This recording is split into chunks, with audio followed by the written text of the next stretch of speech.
welcome back to BLOCKTV. It's time now for Chain Breakers.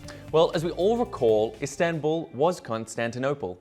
And in the next few days, the latest Ethereum hard fork, or upgrade as it's known, will make the same true in cryptocurrency. The Istanbul hard fork is the first step in the Ethereum network's move to Serenity. And I'm joined by Ed Felton, former Deputy US Chief Technology Officer under the Obama administration and current Chief Scientist of blockchain scaling startup Off-Chain Labs, to talk us through these upcoming developments. But firstly, Ed, thanks so much for joining us. Thanks for having me. All right, so to kick things off, can you help just explain some of the key elements of this Istanbul hard fork, what it means, and how it's going to impact the Ethereum network? I think big picture, this is the next step in the gradual move in the Ethereum world toward the Ethereum 2.0 vision.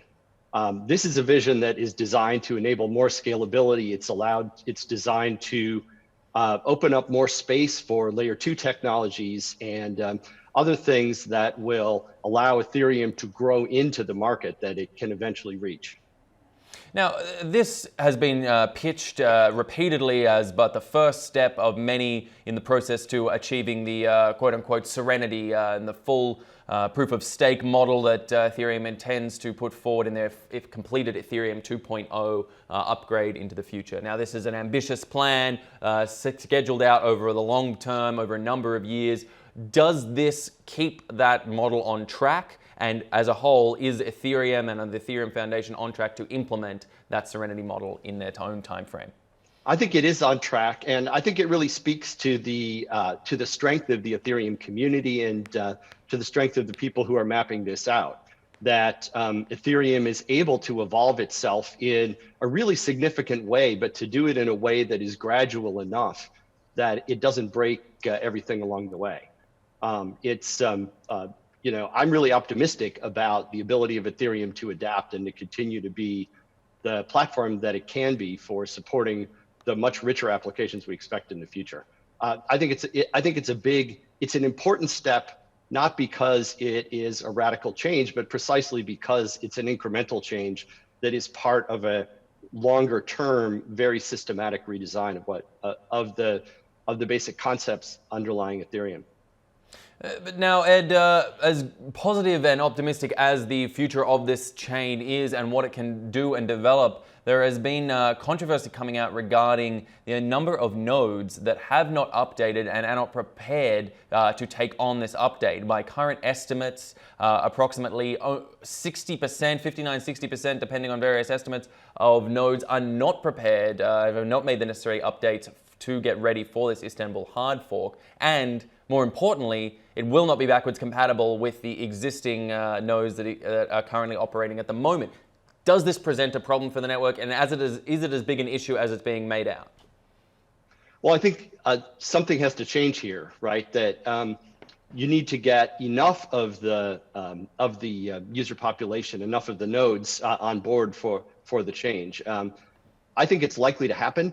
The change is it's well reasoned. It's part of a longer roadmap. It's easy to say you might not change, but once you see the crowd going in the direction, and once you see sort of which way the future is pointing, I think people will get on board.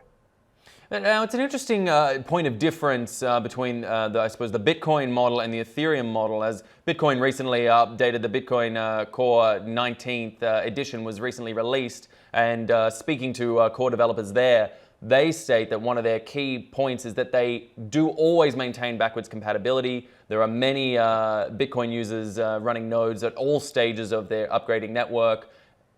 Ethereum, on the other hand, has taken a different tack with this inability to be backwards compatible. What do you think of those two different mantras and how that might impact the way users and communities develop going forward? Sure. I mean, I think there really is a trade-off between the desire to keep everything the way it has been and the need to evolve into the future. Bitcoin has ended up in a position that is relatively inflexible. I think over time that becomes more and more of a drag on the success of the system. Given how rapidly this sector is changing, given the changes in demand, and also given the constant new discoveries of new approaches and new ideas, I think it does make sense to reevaluate things. And I think the shift from proof of work to proof of stake is a good example of that. Back when Bitcoin was launched, proof of stake was not really an understood approach. And so it was not even available. It's not like Satoshi chose between the different approaches and decided proof of work was the best. We know more now about how consensus can work. And I think a well-run system, a well-run community will be willing to make some changes in order to try to do important upgrades.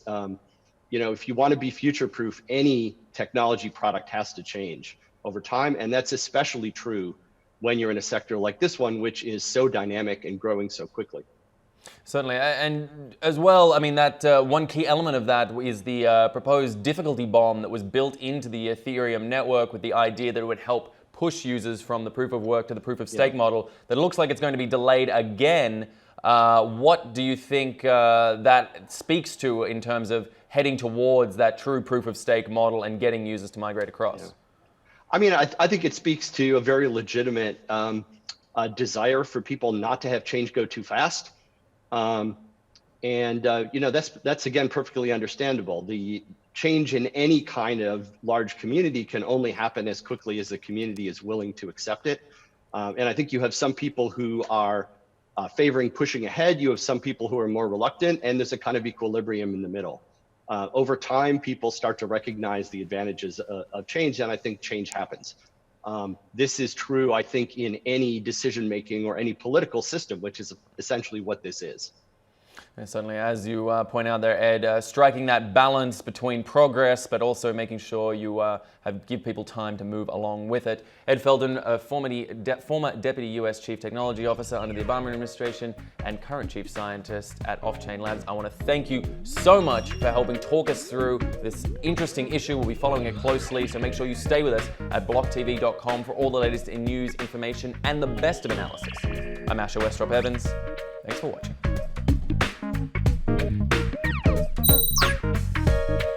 For more news and updates, follow us on Twitter.